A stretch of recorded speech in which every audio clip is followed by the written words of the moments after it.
So we get to the end of the program and we talk to the people running it and we're like, hey, so going to make a follow-on investment, lead our seed round and, get us going. And they were like, well, you guys are the best company. And so I want you to know that we would have given you the money, but we actually don't have it. Like, awesome. Great. That's super awesome.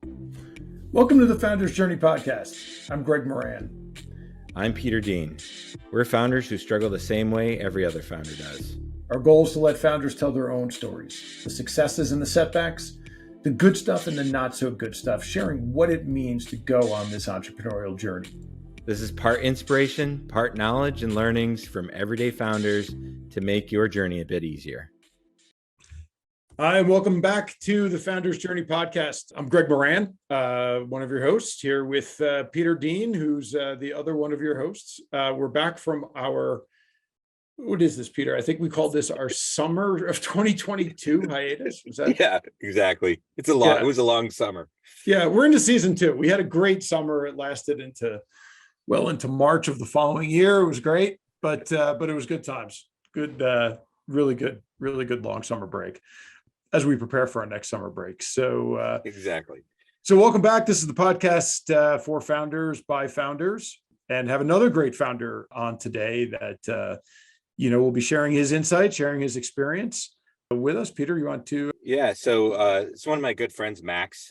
I met Max when he was Max Walker. I met him when he was a student at a local university here. He was starting off in his first journey in a company called Windrush. So we have had a lot of conversations of why you should join the ranks of the idiocy founders and follow this path of, just never-ending pain. So we'll talk about that in a minute.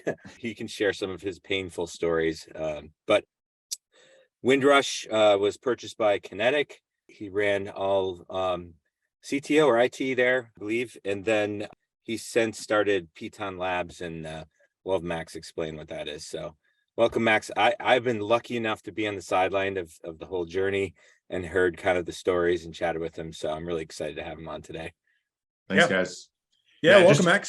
Just to be clear, I was not the CTO at Kinetic. They already had a CTO. I was VP of engineering because they were a hardware company originally, and so their CTO was an electrical engineer. But but we heard you were way better than the CTO. Yeah, the CTO was shitty, and you were. He was a way better electrical engineer. I'll tell you that much. I did not know how circuits work. Incidentally, in case that CTO is watching, I don't know who you are. Yeah, sorry, I did not hear anything. We're just joking with Max. We're totally kidding.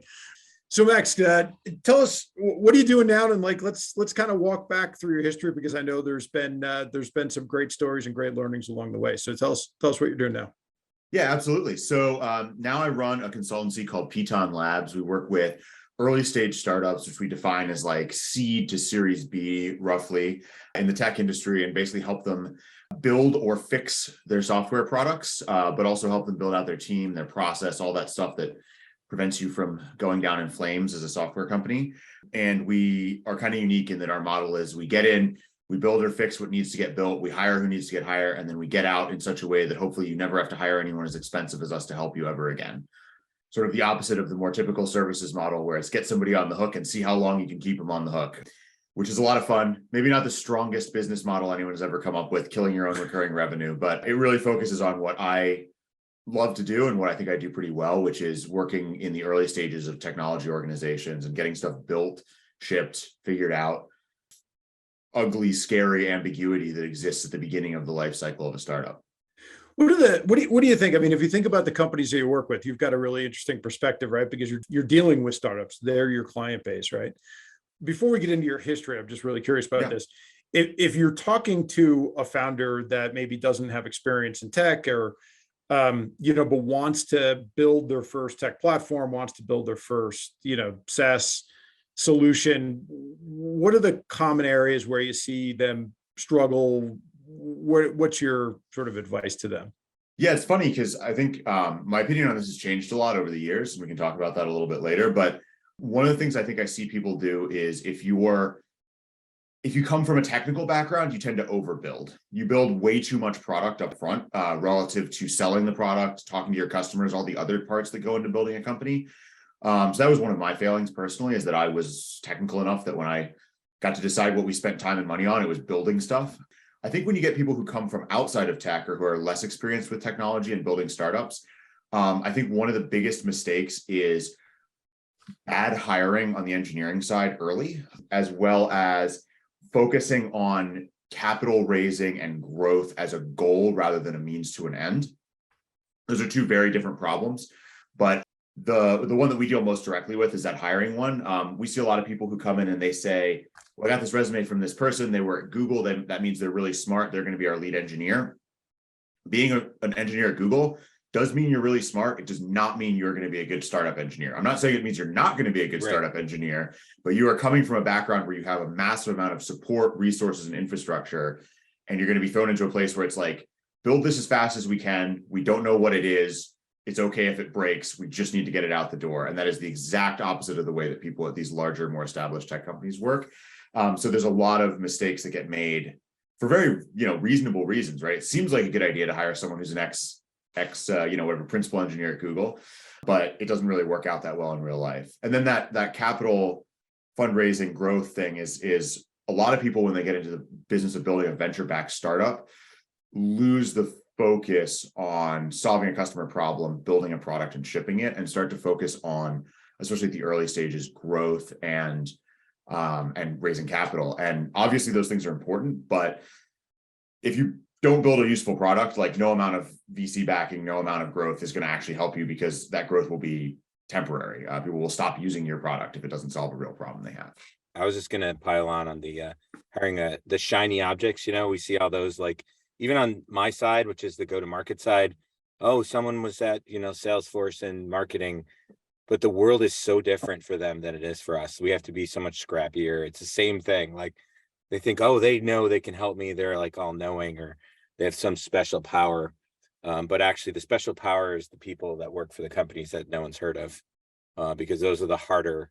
Well, I wouldn't say it's harder. It's just different environment. It's a different environment to work in. Different skill sets are built around working in a more starved environment for resources. So, yeah, for sure. I think, a couple of things you said there, Max, I think are, it's overbuilding, right? Or overdoing it, I guess, is the theme, right?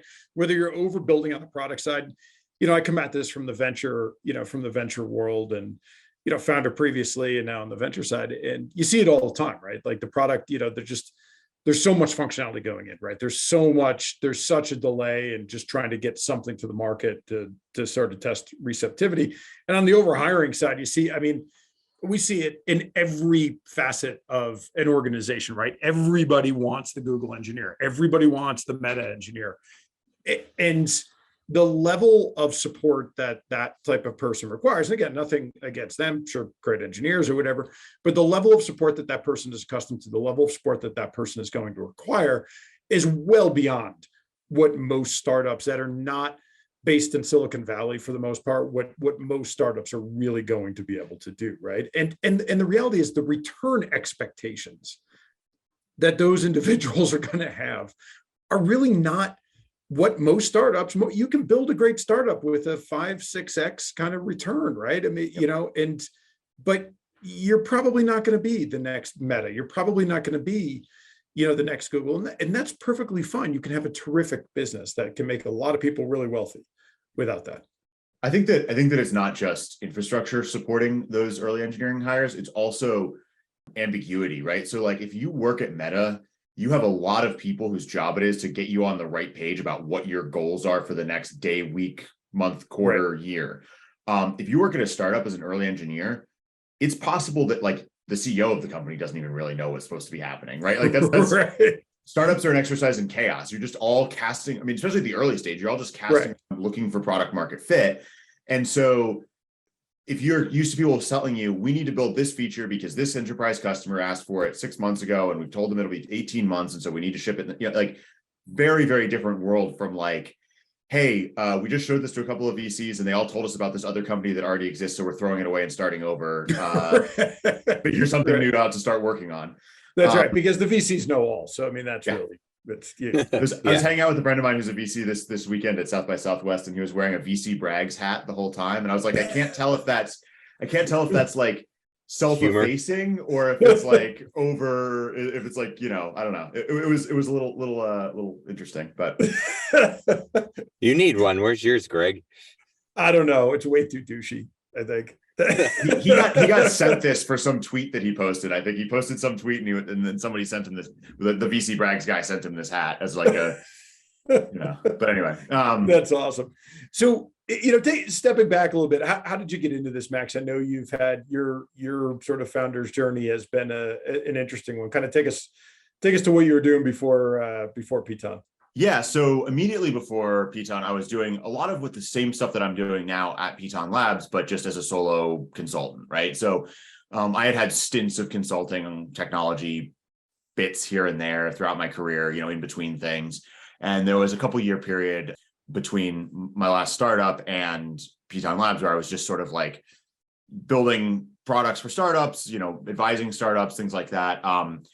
It was really the same kind of work I'm doing now. And I really like that work fundamentally. The reason that I actually ended up switching over and starting to build PITON Labs was not that it was more lucrative or anything like that. In fact, it's the opposite, right? It's much harder and it's much less lucrative than solo consulting. Mm-hmm. But I kind of had gotten tired of the world of solo consulting where there's no trajectory, right? I mean, you just keep doing the same thing for clients over and over and over again. Not that you're not working on interesting projects, but there's no marker, no yardstick of success, progress, movement there. You can only raise your hourly rate so much before that's it. So, to me, PITON Labs is a way to build a company, which is something I'm very passionate about, and work with startups without having to build a venture-backed startup, which was something I wasn't really in a position to be interested in doing, at least at that juncture, that moment. And so I get to work with startups and I get to build a business, but I don't have to build a venture-backed startup, which is something that I have done in the past and have had mixed experiences with. And so it was sort of like a nice hybrid for me. And it was basically just building myself the job that I wanted to have. But before that, as Peter briefly mentioned in the intro there, before that, I was running engineering at a New York City-based, I would call them an IoT startup, but they're really more of a logistics or like insurance tech startup at this point. So basically the company's called Kinetic. They build a physical device, looks about the size of an old school pager. Actually, I have one on my desk, which I'm definitely not supposed to have because I haven't worked for them in a really long time. But so they built this device. I'm assuming it looks a little bit different now because this one is like, 6 years old. But it goes on your belt of a worker in a warehouse, and it monitors all kinds of safety and risk characteristics. They collect a huge amount of data, and then they process it. And so that was a really cool experience for me because I'd worked at startups before. I'd worked at early stage companies and everything like that, but I'd never worked at a company that was making a physical product. It made me so grateful for being a software guy every time that I talked to them about the building the physical product. The amount of times it's like, somebody's got to fly to China tonight to get in an argument with someone in person because they're not picking up the phone. But like the CEO of that company would get strip searched at the TSA every time he was going on site because he has like a box full of beeping nondescript devices in a Pelican case that he's carrying. It's just a interesting and much harder space to build in. Things are just expensive and slow in the hardware space. And I came in there because they acqui-hired my company, my previous company, and basically I stepped in and led software. And it was an interesting experience because, as I said earlier, they actually already had a CTO. Their CTO was came from an electrical engineering background. So when they started out, they needed to design circuit boards and write firmware and stuff like that. But as they got to market, it became clear that really what they needed to do is like collect massive amounts of data, process it, present it to customers, all that kind of stuff. And they didn't really have a software practice as a company. I mean, they had like one person who could do a little bit of software and stuff like that. So I came in that acqui-hire, and I was originally like basically the only software engineer, and I built a team of I think it was like 10 by the time I left total. Maybe it was a little bit less than that. It was maybe more like 6. But we grew that team, quite a bit. We set up not just software, but processes and all that kind of stuff. And that was a really interesting experience because they were a little further along than my own company had been before. So they had, in some respects, they had progressed through a lot of the sort of hurdles that we had never cleared or never even encountered. But on the other hand, like their software they basically hadn't been writing software. So like it was totally greenfield and they hadn't figured out how to do any of the stuff. So it was the stuff I knew how to do well, right? Like getting it off the ground, going from 0 to 1 in the software and all that sort of stuff. And that was a really interesting experience for me. And it was a great team. It was awesome people. I think when I joined, the whole company was like 9 people, and I think now it's in the 60s or 70s. It was interesting to, after having run a company and had the buck stop with me for a long time, it was interesting to take a step back and get to be like, well, that's CEO's problem. I don't need to deal with. It's kind of a nice thing once in a while, isn't it? To take that bit of a break. Yeah, I think one of the reasons I often end up either consulting or running my own business is that I don't take direction from others super well. But it was a nice hybrid there where I was in charge enough that I didn't have to argue with people about doing things the right way, but not so in charge that I had to fight every single fire that occurred full stop across the entire organization. That's right. So you said you got acqui-hired, which usually indicates something was struggling, something wasn't kind of gelling in your previous startup the way that you wanted it to be. Tell us a little bit about that. Yeah. So previously I would say I got acquired when I was talking to people and they'd be like, oh, congrats. And I'd be like, no, not that kind of acquired. It's the same, but I didn't get to buy a boat or anything. I just basically got a job out of the deal. And I kept my investors from losing more money than they otherwise would have. Basically, I think, honestly, in order to get to what was really the issue with the company that I was running before that, the one I started that Peter mentioned, Windrush, I think we need to go back a little bit to sort of how that company came to be and that whole trajectory through that company. I've looked back on that experience and I've thought, what would I have done differently to avoid it not working out? And I think that the answer is basically nothing from any point that's a reasonable point to sort of Monday morning quarterback it from, right? Yeah. Mm-hmm. I would have to go back to basically the early origins of the company to really, change what we did wrong. So I started that company as a college student at Skidmore College. It basically came out of an independent study I was doing, which was partly because I was really interested in how to combine computer science and history. There's this thing called digital humanities where you use computer science algorithms to study history, social sciences, whatever. And partly because I really wanted to not have to go to class very much and that you could get 5 credits for just doing whatever you wanted if you could get an independent study approved. And it was technical enough that people couldn't call my bullshit on what I was actually building. Especially not the history department professor had to sign off on it. So I was building this thing that was not intended as a product. It was basically a toy, right? It was like a research project or something like that. And the school did a business plan competition. And me and my 2 buddies who I lived with at the time were like, well, we should do this business plan competition. They were both one of them was a business major, one of them an econ major. And we should do this business plan competition. They're like, we'll write the whole business plan and everything like that. We need to have a product. I don't think it really matters what the product is because it's just a business plan competition. So you've already built 3/4 of this thing, which was very ill-defined at the time. Why don't we just do that? I was like, okay, cool. Awesome. Sounds great. They're like, okay, so one of them was shotgun. One of them called CEO. The other one was going to be CFO, and I was CTO. And so we had this thing that was a toy research project for history. And we were like, okay, well, how is this a business? We'll sell it to libraries. Who doesn't have any money? Libraries. But, yeah, right. Well, they collect 10 cents when your book is late for a day. Yeah. They're rolling in pocket change. Sell it to libraries and whatever. And we wrote up this whole business plan and it was a mess. And we did this pitch competition and we I wish I could say and it went so well. And it was, it was really a revelatory experience for us. And we realized that there was something real here and we just had to go make this happen. But it was actually the opposite. Basically, we got in there, we pitched this thing, we talked to our business plan and they were like, well, this is a stupid idea. Libraries don't have any money. It's not clear what your product actually is. You guys have no idea how to run a business. And so we didn't get past the first round of this business plan competition. We lost to somebody baking cookies and a person making spray painting on surfboards or something because it's a liberal arts college and that's the kind of business that people are starting with. And instead of being oh well, okay, we wasted 10 hours of work or something. We basically took that as like a personal challenge, or at least I did. I don't really know how the other guys took it at the time, but they seemed to go along for the ride, which is, I was like, no, screw you, man. I'm smarter than all these stupid cookie companies. I can do this. So we built that business, or started trying to, and really rapidly we were like, yeah, obviously selling stuff to libraries is a terrible idea. So we pivoted away from that. But we basically started a startup out of spite. Right. So that's mistake number one. I don't know. Challenge you on that, but keep going. But I don't think it's a mistake.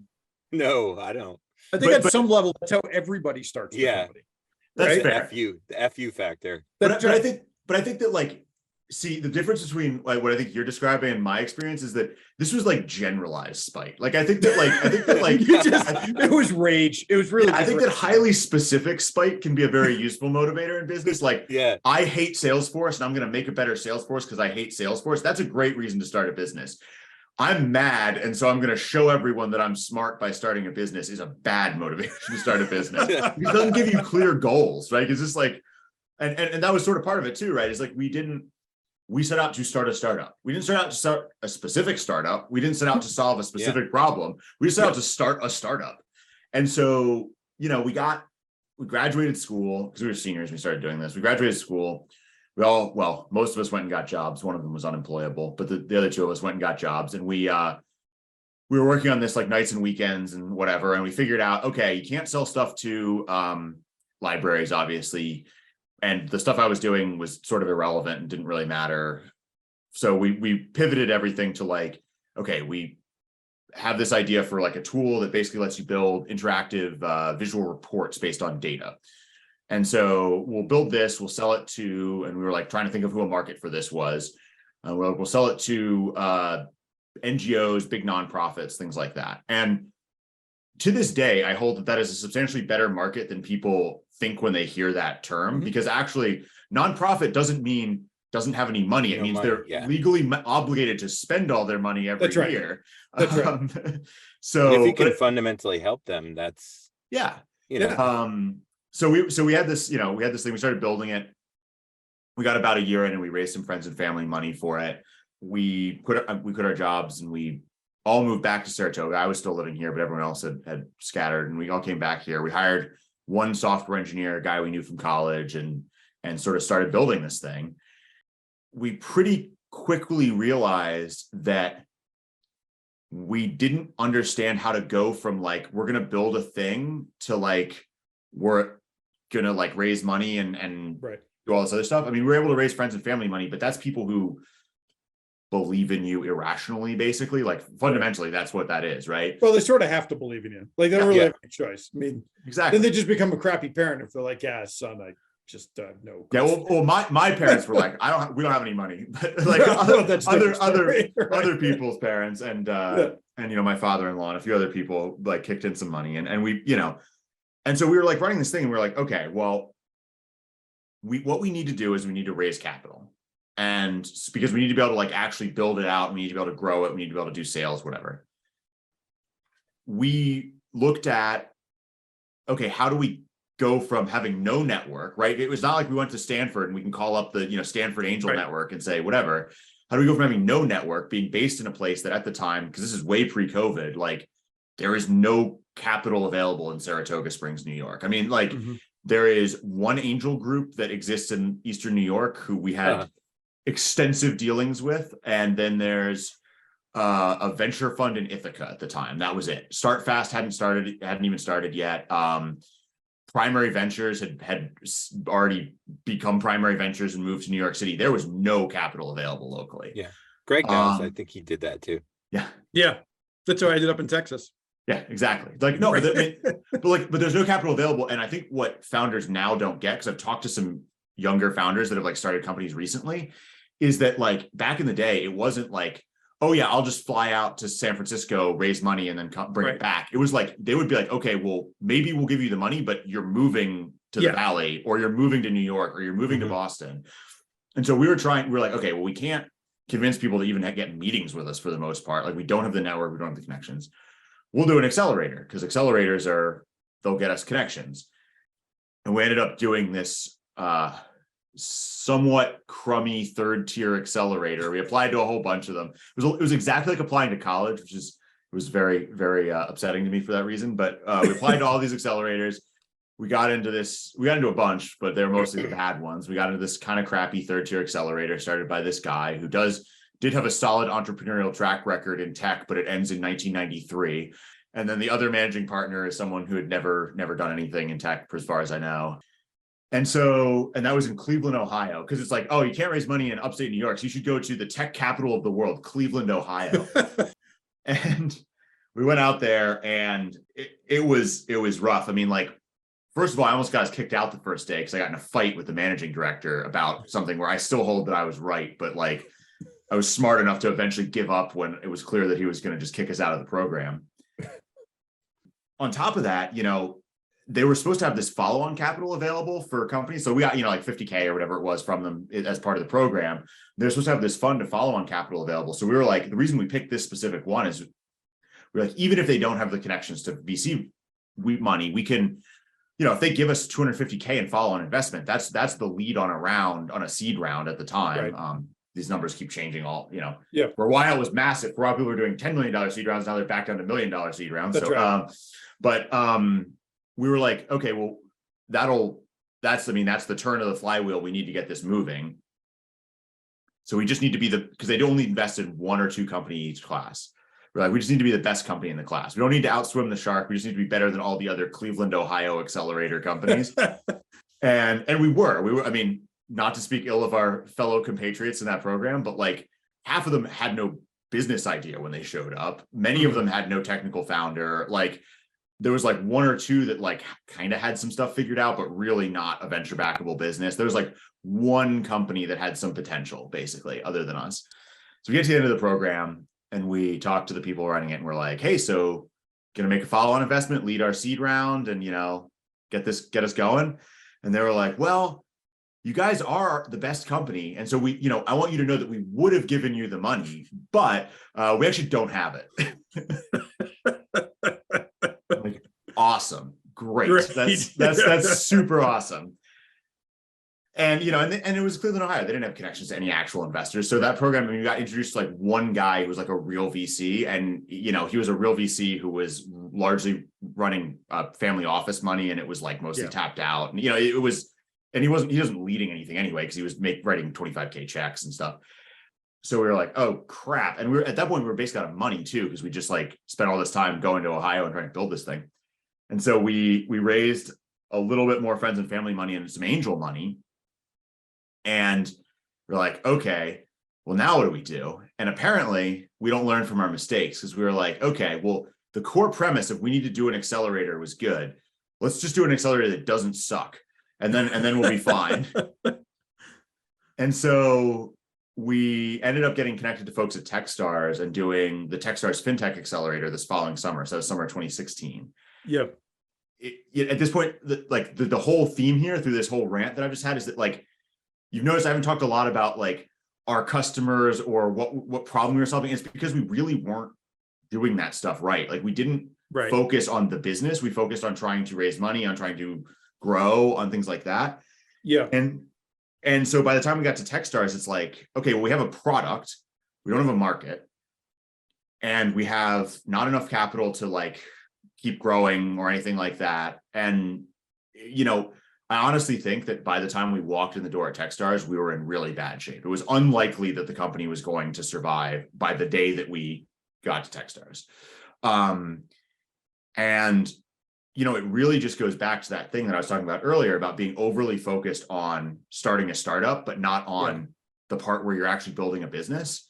And it's sad because we actually had customers. I mean, we did okay, especially when we were targeting the nonprofit NGO space, which we pivoted away from because I was a fintech accelerator. So we were a fintech company now. But like we were growing revenue like, 20% month over month on very small numbers, but still, like decent growth, and it was self-service SaaS. So the margins were really good on the actual product, but that wasn't what we were focused on. That's like not what we cared about. We were trying to figure out how to raise venture money. Right. And it was really hard to raise venture money if you're selling to nonprofits because a lot of VCs didn't get it. I think that's changed a little bit. There's a few people that invest in nonprofit tech now, but at the time it was like, unless you could get money from one of the people that had worked on a few of the like political related things that had done really well, it was very, very hard to raise money for that industry. So yeah, I mean, we over focused on the wrong things. We built a super, I think actually pretty good, super complicated product that didn't have a big enough market necessarily, or if it did, we didn't do a good enough job of selling it into that market. And then we, over focused on raising and on building, a VC backed business. And it was really a tough experience. And then on top of that, the part that I sort of left out of this is that like, I think one of the things that a lot of people underestimate the challenge of with startups is that the co-founder dynamics and like working together with another person. So I started a company with two guys that I was very good friends with, one of whom was best man at my wedding, things like that. But they were the people that were closest to me at the moment that I decided to start a company, which turns out is not the correct way to vet people who you're going to be running a business with. Right. And they're nice guys and I still like them. And they've both been very successful in their careers post that company, not running startups, because that is not a thing that neither of them I think both of them would say that they're not well equipped to do that. It's not something that they enjoy doing. And so I started as CTO of this thing, but very rapidly became CEO because I was the only person who could like sell stuff to people and raise money, which is crazy because I was also the person who was writing all the code, hiring all the engineers. But you get thrown into the deep end of the pool and you figure it out pretty quickly if you have the right demeanor for it, I guess. But yeah, so it was really challenging in general. And basically by the end of it, there was a moment where we were getting near the end of Techstars, we were going to do demo day and all this stuff. And I was literally talking to my wife and I said, if this was the kind of job where I could quit, I would have quit a long time ago. I'm now at the point where I'm considering quitting despite it not being the kind of job where I can quit. Like, and that's, the acquihire thing came out of finding like, okay, we're definitely not in a position for an actual acquisition, right? Like we don't have product market fit. We're not growing super fast, any of those things. And we could probably raise more money. We could probably raise another angel round and keep limping, but like, I don't want to keep limping anymore. Like we have done this all wrong and it doesn't make any sense for us to keep limping forwards with this thing that we've mismanaged so badly, rather than just take the mulligan and if we want to try again, we can try again. But yeah, it was an interesting experience. It turns out giving $1 million+ to a bunch of 20-year-olds has some effects that are not what you would hope. But well, it's it's a great story, Max, and I think there's so much in there, right? That's just incredibly relevant to so many startups. And I think a couple of things that you said there, and I'm going to let Peter talk to the kind of knowing when the end is the end, right? Because I think it's something that every founder struggles with. It just doesn't fit with our persona, right? It just doesn't. Yeah, it's really it's something that's hard. Obviously you rose up as a CEO because I think your personality and who you are as a person I met long ago and still today, it is that founder's kind of personality, which is unique.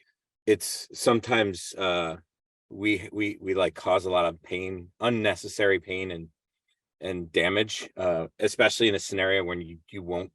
It's hard to call it quits, right? Yeah, because you're willing to fight. And kind of what you said in the beginning, you talked about like you spitefully came in.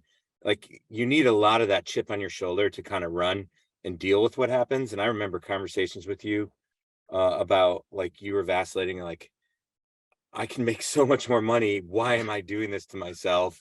I'll never forget. Like we've had more than one of those conversations during your journey, during Windrush, and you're like, I don't know why I'm doing why am I putting myself through this to make like no money? Like there's no money happening when you're watching these other people kind of just accelerate in their income and career around you.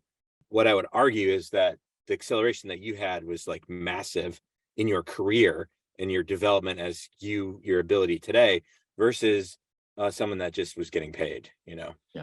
I mean, I think one of the things that took me a while to come to grips with was pretty much right as I decided that the business was not going to make it and we were going to try to figure out how to get acquihired or whatever. I had a conversation with my father-in-law, who was of the like friends and family investors, has put the most money in. He had been really supportive of us through this Yeah. whole process. He had really gone to bat in a way that, almost no one else had.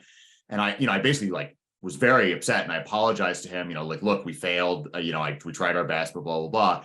And I'll never forget, he said to me, well, I would have paid for you to get an MBA, so I just paid for you to get an MBA the other way. That's right. That's exactly That's so cool. it. Right. Those are the things you need to hear, because I had a failed company that was funded. You definitely have your tail between your legs when you have to tell them that we're done. Yeah. But like mine had been after a year of not getting any money or income, and I'm just like, dude, I am out. I can't do it anymore. I have to protect myself. And that's after I just like plowed, like all hydraulics are gone, and I just took the plane right into the ground. Like it was like, yeah, we're pretty sure you should stop. Like they're like, yeah, that's the end. Yeah. What's interesting though, Max, you hit on something. I think that's just a really important thing, because I see this in the in the venture world a lot now, and I do my own angel investing plus through a fund and things like that, and you see businesses that exist for fundraising, like exactly what you just said, right? Yeah. You see these businesses that really their business is just raising money. And I'll tell you, the thing that always shocks me, some of these businesses, I mean, get quite large, right? There's this kind of whole phenomenon. I think one of the things we don't do is invest in like Silicon Valley, like kind of prototypical Silicon Valley startups, because you see this, you see this a lot out there, right? Where you see businesses that just raise and raise and raise and raise, and their profile raises, and they become perceived as industry leaders and stuff. And then you kind of peek one, eye below the sheet, and you're like, there's nothing there. There's just, and they become fundraising stories, not business stories, right? And it's a really, really difficult thing when you start to encounter those things, because look, founders are good at different things. Some founders are great at building tech. Some founders are great at, selling to a target market. Some founders are great at fundraising. Yeah. And, it's a hard thing, but they end up getting, you see these businesses that just get propped up, and they go on and on and on. And there's so much capital lost as a result of it. It really is a hard thing. It's funny. I think that part of the reason that happens so much more in Silicon Valley, because I've thought about this a lot, because I've seen the same thing that you're talking about.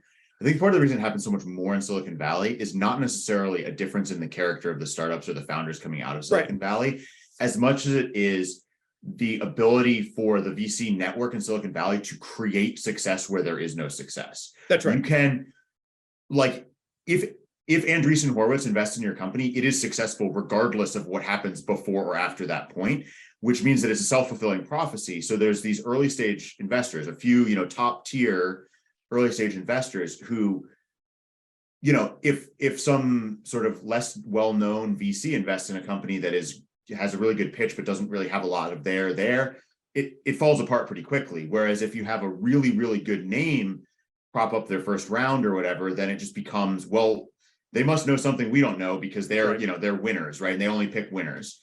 And I think I've seen that same thing happen. And it's just, yeah, I mean, it's sad to me, because, you see a lot of companies, a lot of founders who are very competent and have really solid products and businesses. And I'm not speaking about myself here. I'm actually speaking about other people, but like, who don't get funded to the extent that they should, in part because they don't match that paradigm. I mean, one of the things that I've seen a lot is like, one of the things that helped me a lot with fundraising was that I kind of, despite all the other issues we had, I kind of looked like the guy that they wanted to write a check to, right? I was like young, mumbly, very tech focused guy wearing a hoodie who could, talk in a way that made people think I was, some weird antisocial boy genius.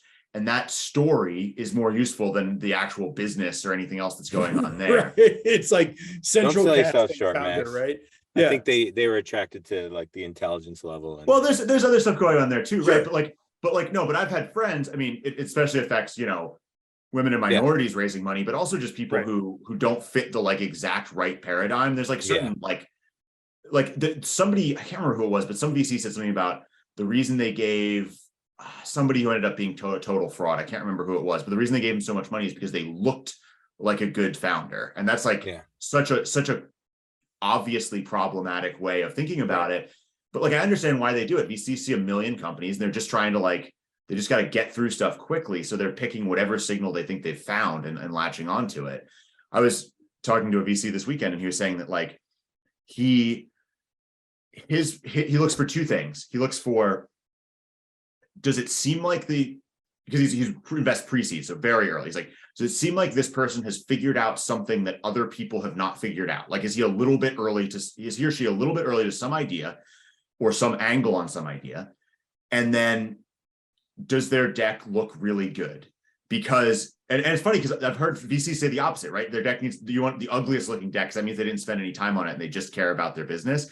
But his pitch is, building a startup is an exercise in design in all kinds of different ways. And if you can't figure out how to do design, if you don't have the sense of like what is good, then you will fail because you can't convince people that you're serious. You can't convince people that you can't. And I think it's an interesting perspective. Obviously, he was a designer previously, so it makes sense that this is his angle on it. But right. I think what it is, what it probably is further reinforcement that like early stage investing is like, there's all kinds of theories and every single one of them is complete bullshit. Yeah. Mine completely included in that list, right? It's, because it's so much of it comes down to, there are so many factors, right, that are going to influence. You could have a great founder that never, like yourself, but they don't find the product market fit at the right time, maybe right? Too early. Yeah. They might be too early. They might, there's just so many different variables that go into it. Right. And, because that journey, especially when you're dealing with VC and high growth potential companies, that journey, it's so much of this is luck too, right? Yeah. So much of this is stumbling upon the right idea at the right time. You got the right founder, the founding team, and then you go, right, and you get the right capital behind you. There are so many factors that really affect this. It's hard, but you always hear, it's like hiring, right? You always hear those same things. It's like, well, I only hire the person, the Division I athlete, because they blah, blah, blah, blah, blah. It's all bullshit, right? It's just, it's complete made up bullshit. And the reality is, it's timing, it's luck, it's product market fit. Certainly there's the element of, and I really do love what you just said about, this person's take on, do they have a unique take on a problem, right? Yeah. I think is a really interesting way. And I think that is universally true. Although, with that said, I, have invested in businesses that you really could not tell the difference between them and 20 other companies, right? Yeah. But they got the right founder, they could execute, so there's so many intangibles that go into this. Yeah, tying back to what you're saying about luck, I think one of the more important things that they talked to the managing director of the TechStars program I went through, like sort of tried to beat into us, is like, it's luck, but it's not just luck. Like your job as a startup founder, as an early stage startup founder, late stage, it becomes totally different, but early stage as a startup founder, your job is to do all these really hard things that are, each one buys you some scratch off lottery tickets, right? That's right. There's no guarantee of return on investment on any of them. Yeah. But if you have to do all these things, you have to do them well, you have to do them right, and you have to do them fast. And if you do all that, then you get a big pile of scratch off lottery tickets, and hopefully one or two of them pays out and you can keep going. That's right. And I think that's it's a nicer way of thinking about it to me, because it really does speak to the luck aspect without being like, the reason these companies are successful isn't that they're lucky. It's the reason they didn't fail is that they're lucky. The reason they're successful is all the hard work that they put in. Because they did the work to get the scratch off. Yeah. That's right. That's a great analogy. It is. I love that. And I think Peter and I have talked about this a million times, right? So much of this just simply comes down to, like, if you look at the common denominator, at least that we see where companies just like the wheels start to come off, they're not doing the reps, right? And you look at anything that you get great at. I don't care if it's, if it's skiing or it's playing tennis or it's, whatever it is, right? It's the reps, and you can have a really bad strategy and execute it really, really well and do the same thing every single day, right? We see something, Peter, like, you how can often have bad software and sell the crap out of it. Right, well, that's it. Like, right. How many times have we seen complete shit software, right? Where you're like, I don't even understand. But they I don't get it. But they're they selling got it. the reps down, man. But they're doing it because they're doing it the same thing, bad software, bad strategy, done exactly the same way every single day. You're getting the emails out, you're making the calls, you're telling the story, you're telling it 20 times a day. And all of a sudden, like you said, luck. Usually they're really good at selling the vision of what the software is going to be, right? The next release, and everyone buys that and waits 5 years, and eventually we have Salesforce. Yeah. Sorry. No, that was what I was thinking of as you were describing that. So, I mean, when it started, it was tough, man, but they sold the crap out of it. I mean, they did an amazing job in all those things. They got a bunch of scratch off tickets. They did what founders do, right? They build into their vision. Like, you start out with something that's not where you want it to be. World class. And you build into that vision, right? That you never did that, right, Greg? Over and over. What's that? You never did that before. No. I don't do those things. I only sell what I can deliver at that moment. And yeah. But I mean, other people, I've just heard these stories. Yeah, right.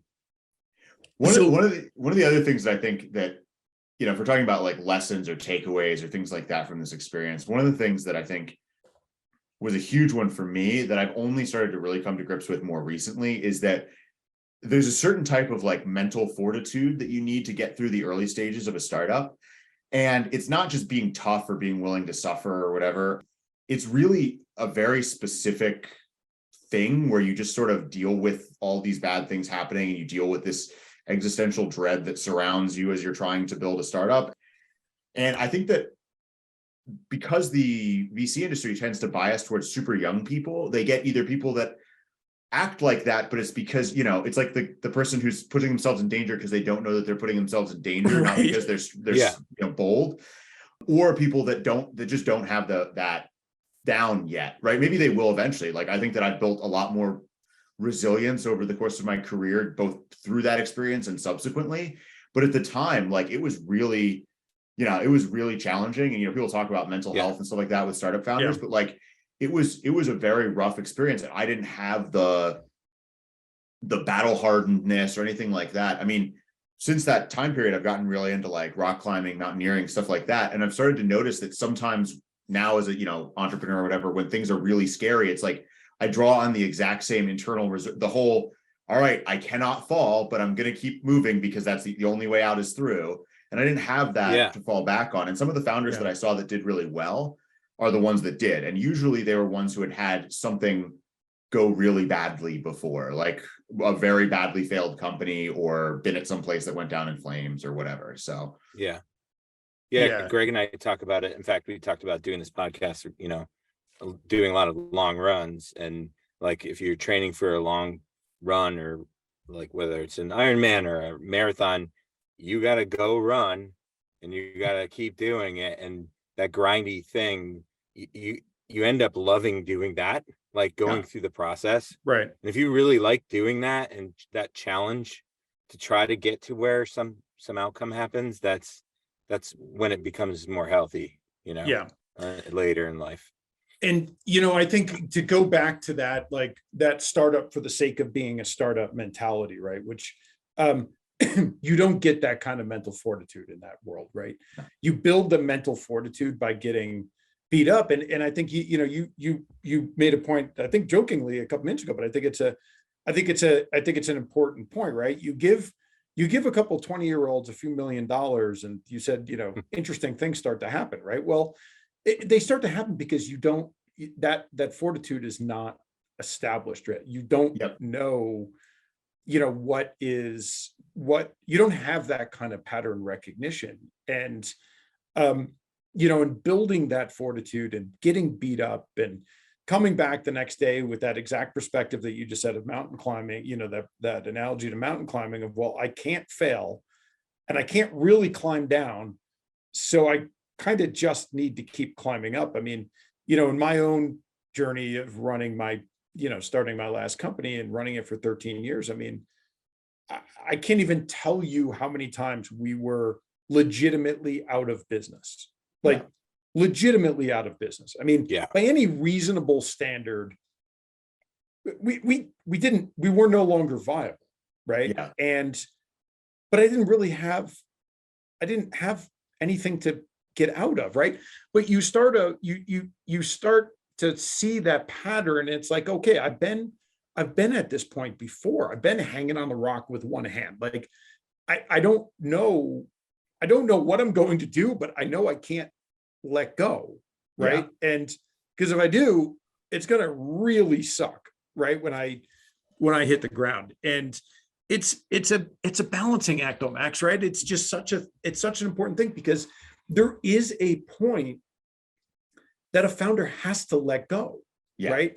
There is a point, but it's hard to know what it is. And it's so hard. And for first-time founders, especially young first-time founders, it's really hard to differentiate between the like, this is terrible and we're technically insolvent, but it'll be fine because I understand what we're going to do to get out of this, and the like irrational exuberance where you just falsely believe that you're going to recover or whatever. I mean, one of the things that was really interesting for me is, like, before we went to Techstars, we reached a point where we were really desperately low on capital. We were like operating, we had operating expenses and stuff, and we were just not in a good position. And we knew we were into Techstars, but like, you don't get the money up front, you get the money when the program starts.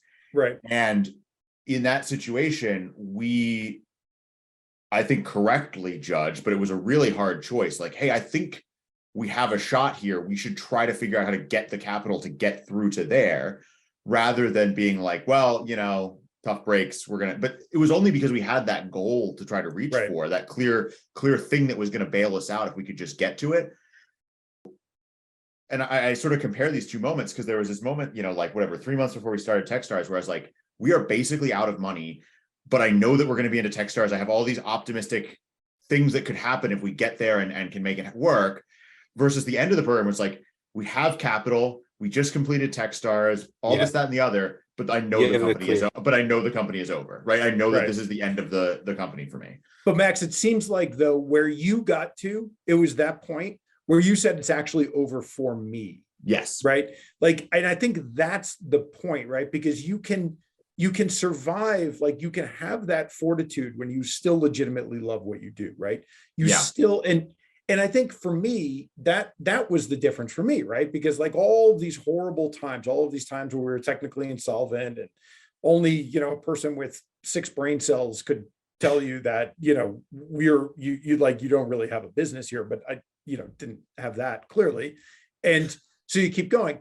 Where it hit for me, and it sounds like it was the same for you, was the point at which the chatter in my brain changed to say, I don't want to do this anymore. Yeah. I don't like doing this anymore. This is just a bad job. Yeah. Now. Yep. And I think that's, to me, when it becomes personal like that, as opposed to, shit, we're not going to make it, versus, I don't want to go to work tomorrow because I just don't like this. Like, this is not what I want to be doing with my life anymore. I think that's where it changes. And I think that it's funny, but I mean, being able to get through those situations and being able to like recenter and keep moving forwards is a learned skill. Like I've seen founders that earlier on in their career did not have that ability. And then over time through, so in mountaineering, people talk about learning to suffer. So suffering is a skill that you need to build, because if you're going to go climb high altitude mountains, like, it is going to be a miserable experience a high percentage of the time. And the only way you get to the top is you go through, because that's how it works. And I think that startup founders need to some extent, learn to suffer. They need to learn to be able to. There's a really successful founder that I know who was talking about, she literally had a VC meeting, had just had a whole bunch of stuff fall apart, cried in the parking lot, cleaned herself up, went in, pitched the VC, went back to her car, and like screaming and pounding on the steering wheel, right? But like, like that level of like ability to hold it together, just the amount that you need to, is really good. I think what's challenging is how you balance that with keeping yourself healthy, sane, upholding the bargain with the rest of your family and your loved ones and things like that. But I've met some people now who've gone through that, and they've done a really good job of being able to fight through those really tough situations, take it personally, suffer, but ultimately know that they're doing it for a reason that they care about. And one of the things that I think held Yeah. me back at that end state of Windrush was that we started a startup, and we'd pivoted so much that like I was like, well, what am I even doing? Like, why do I care about selling things to M&A investment bankers? Like, I don't know anything about M&A investment bankers. Right. And there was no there for me to be like, well, at the end of the day, I'm really passionate about, what is it we do again? Like, it's like Right. What I gutted really me. am passionate about is making investment bankers far more money, because I want, because that's what I truly love to do. And that's Has anyone ever thought about the poor investment banker? No, it was, and it's not that it's a bad business to be in or anything like that. It's just a business that I didn't particularly understand. I mean, I could operate in it, but I didn't understand it very well. I wasn't very interested in it. It wasn't like I had been a junior investment banker and I'd experienced all this annoying stuff and I wanted to fix it, right? It was like, I did a bunch of customer interviews and I formulated a thesis and I was trying to like validate it. And that's not a bad way to run a business, but it's like, it's not a great way to, because someone described starting a startup as it's less like starting a business and more like having a kid, like, because you don't have a lot of control over the outcome in some respects, but you're going to pour your heart and soul into it and it's going to consume your entire life. And so to me, it's like, you're starting a business, great, do a lot of research, figure out what the good market is, sell stuff to them, awesome. Building a startup where you're going to basically sacrifice years of your life and pour your heart and soul into it, it kind of has to be something that you're irrationally excited about, or at some point you're going to be standing in the parking lot and you're just not going to go inside and pitch the VC. You're just going to say fuck it and walk away. So totally. That's exactly how you describe PITON Labs. I mean, when you described what you're doing now, it's something you really care about, to the point where you're actually helping a company and then you're cutting off your revenue because you're letting them go on their own, which is just really cool. So those are the ones that are most successful. But it's also fun. Right. Well, that's it. Right. That's the thing. It's fun to you, but right. to who you're helping, they're like, this is the most not fun part of my business. I hate it. I don't understand it. And to your point before, like, a lot of times what those founders do is fall back on what they know, and it's not doing that part. And then that part fails miserably. Right. Yeah. So this is a super needed area for you to fail. So we need to start wrapping up, but Max, you've now sort of pivoted into PITON and building this business now. But I know we were talking before we started recording here. Really interesting business. In a lot of ways, kind of the sort of the perfect lifestyle business in terms of what you're doing. Digital nomading. Where are you going to be? Where can people find you? I know you and I may cross paths in Portugal in our little digital nomad experiences, and talk a little bit about that. Where can people find you if they want to get in contact with you? Yeah, so I've been posting a lot of stuff on LinkedIn and stuff like that. So if you want to digitally reach me, that's a good place, or shoot me an email. I'm sure you can put contact information or whatever on the podcast or whatever. But yeah, I live in Saratoga Springs, New York, which is a tiny little town, which, we all have affiliation with, some of us less currently than others.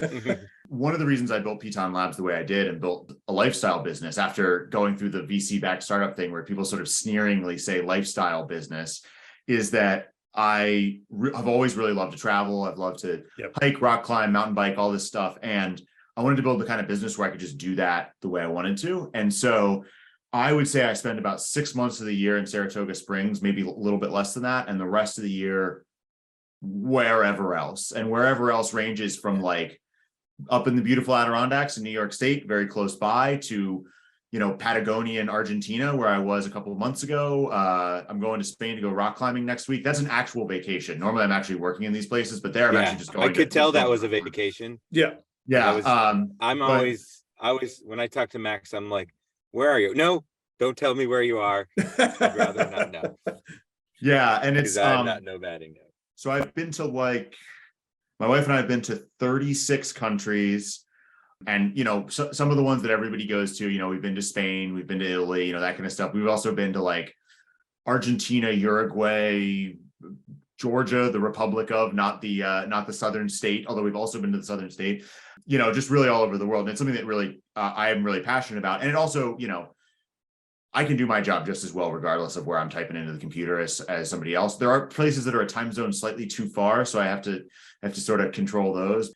But even during COVID, when things were super locked down, my wife and I bought a vintage Airstream trailer and we drove around the country. We went to I don't remember exactly the number. We've camped in every state except for 6, I think, at this point. And one of them is Hawaii, which I'm not sure the logistics of getting the trailer there. Alaska we'll get to eventually. Hawaii, I think, might be too hard. Yeah, and we took our cat with us during COVID because we were gone for almost a year. And so our cat has been to 38 US states and 5 Canadian provinces against her will. And she's only set foot in Michigan, Maine, and Florida, where she escaped the trailer. Outside. But yes. There's video of her somewhere, like we're parked at the if you've ever been in Canadian Rockies, there's this thing called the Icefields Parkway. It drives past all these glaciers. We're parked, we've got the trailer, we've got the truck, we've got the cat sitting in a cat box on the tonneau of the truck with like the Columbia ice field behind her, and she just looks so mad. Didn't enjoy it as much as you did. Cats are really not known for their like desire to travel, and they're really not known for anything. She wanted to go live in the Upper Peninsula of Michigan, but we were able to catch her before that happened, or before whatever a wolf got to her. I don't know. That's right. Yeah, mountain lion decides to take her out. Thank you so much for sharing your journey. This is like amazingly helpful to other founders that have gone through it, that know they're not the only ones. And yeah, the ones starting out, it's obviously it's not easy, but you learn a lot. And if you come out like Max, you're really successful. And so that's a big part of the value that I find in the stuff that I do now, right? Is that it's fun partly because it's fun, but it's fun partly because I get to give people the advice that I wish someone had given me. I wish I'd listened to when someone had given me, I guess. But either way. Yep. Cool. Well, it's great, Max. Really enjoyed the conversation, having you on the podcast today. I know this conversation is gonna resonate with a lot of people going through a lot of the similar stuff. So really appreciate you doing it, and hopefully I see you in Portugal in a few weeks. Yeah, we'll see. Yeah. All right, Max. Thanks for coming. Cheers. Thanks. Bye.